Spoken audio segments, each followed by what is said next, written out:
बिस्मिल्लाहिर्रहमानिर्रहीम।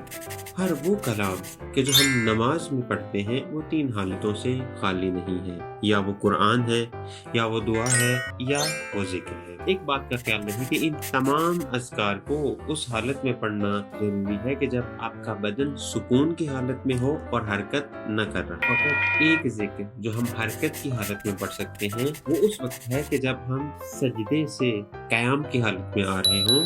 इसको हम हरकत की हालत में पढ़ सकते हैं।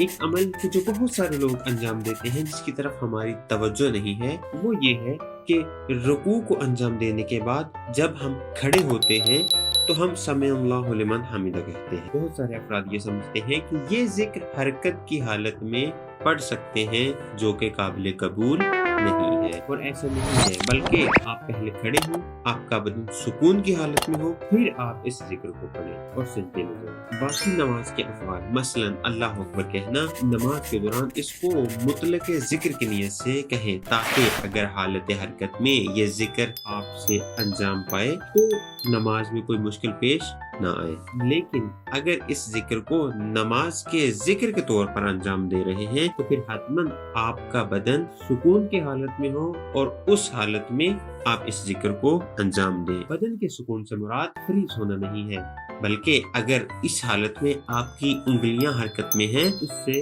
नमाज में कोई मुश्किल पेश नहीं आती।